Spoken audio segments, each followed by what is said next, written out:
વડોદરામાં ગણેશજીની મૂર્તિ પર ઈંડા ફેંકનારની ધરપકડ થઈ છે। પોલીસે આરોપીની ધરપકડ કરીને સરઘસ કાઢ્યું હતું। પાણીગેટ વિસ્તારથી આરોપીનું સરઘસ કાઢવામાં આવ્યું। આરોપીઓના હાથમાં દોરડા બાંધીને રીકન્સ્ટ્રક્શન કરવામાં આવ્યું હતું। સુફિયાન અને શાહનવાઝ સરઘસ તેનું કાઢવામાં આવ્યું હતું। આરોપીએ માંજલપુરમાં મૂર્તિ પર ઈંડા ફેંક્યા હતા। સદરુ ગુના બાબતે આરોપીઓની અટક કરવામાં આવી હતી। આરોપીઓ જે કહેવા માંગતા હોય એ સંદર્ભે એમના ગુનાનું રિકન્સ્ટ્રક્શન આજરોજ કરવામાં આવ્યું છે અને એની ફર્ધર તપાસ હાલ ચાલુ છે।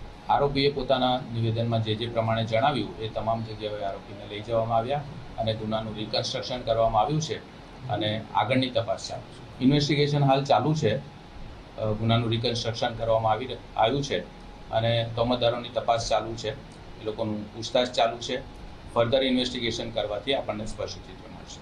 ગઈકાલે જે રીતે શ્રીજી પર ઈંડા નાખવાની હુમલાની ઘટના બની અને ત્યારબાદ પોલીસે ગણતરીના કલાકોની અંદર જ આ જે 3 આરોપીઓ હતા કે જેઓની ધરપકડ કરી હતી। જોકે એક સગીર વયનો હોવાથી જે આરોપી છે તેને બધી બતાવવામાં આવ્યો, પરંતુ હાલ આ જે 2 આરોપીઓ છે તેઓને સ્પષ્ટપણે દ્રશ્યોની અંદર જોઈ શકાય છે કે કઈ રીતે આ જે 2 આરોપીઓ છે કે જેઓએ અહીંયાથી જે મદાર માર્કેટ આવેલું છે કે જ્યાંથી જે માંજલપુરના નિર્મળા પાર્ક સોસાયટીના જે શ્રીજી ગણપતિ હતા કે જેઓ પસાર થઈ રહ્યા હતા અને તેમની ઉપર આ પ્રકારનું કૃત્ય છે તે કર્યું હતું। ખાસ કરીને વાત કરીએ તો હાલ પોલીસ દ્વારા આ જે બંને આરોપીઓ છે તેઓનું સરઘસ પણ કાઢવામાં આવ્યું છે। સાથે સાથે આ જે બંને આરોપીઓને દોરડાથી બાંધી અને માફી પણ મંગાવવામાં આવી રહી છે।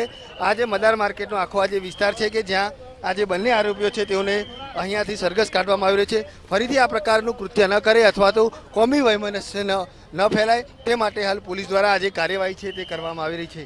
જે રીતે ગઈકાલે આખી આ જે ઘટના બની અને તેને લઈને હિન્દુ સંગઠનો હોય અથવા તો જે લોકો હોય તેમાં ક્યાંક ને ક્યાંક રોષ હતો, કારણ કે આ પ્રકારની ઘટનાથી જે મોટા પણ જે હુમલા છે તે થતા હોય છે અને આ ક્યાંક ને ક્યાંક ગઈકાલે મોડી રાત્રે પોલીસે પહોંચી અને તાત્કાલિક આખી આ જે પરિસ્થિતિ છે તેને થાળે પાડવાનો પ્રયાસ છે તે કર્યો હતો। ગણતરીના કલાકોમાં જ પરિસ્થિતિ પર કાબૂ મેળવી અને હાલ આખો આ જે આરોપીઓ છે તેને પકડવાના જે ટીમો છે તે કામે લગાડી હતી। ગઈકાલે વિવિધ ટીમો દ્વારા સીસીટીવી તેમજ જે હ્યુમન સોર્સિસના આધારે આ જે 2 આરોપીઓ છે તેમના સુધી પહોંચવામાં સફળતા મળી હતી અને હાલ આ જે આરોપીઓ છે કે જેઓનું રિકન્સ્ટ્રક્શન કરવામાં આવી રહ્યું છે।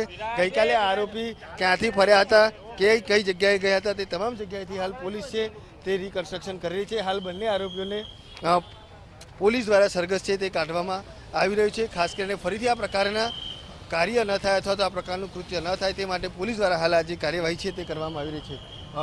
ચોક્કસથી કહી શકાય કે જે રીતે 2 જેટલા જે આરોપીઓ છે કે જેઓની ગઈકાલે જ ગણતરીના કલાકોની અંદર જ વડોદરા શહેર પોલીસ દ્વારા ધરપકડ કરવામાં આવી હતી અને આજે રિકન્સ્ટ્રક્શન કરવામાં આવી રહ્યું છે। એટલે ચોક્કસથી ફરીથી આ પ્રકારની જે ઘટના છે તે ન બને તેને લઈને વડોદરા પોલીસ છે તે હાલ સજ્જ જોવા મળી છે અને હાલ ડીસીબી તેમજ ક્રાઇમ બ્રાન્ચ તેમજ પીસીબીની તમામ ટીમો છે તે આરોપીને સાથે રાખીને ઘટનાનું રિકન્સ્ટ્રક્શન કરી રહી છે।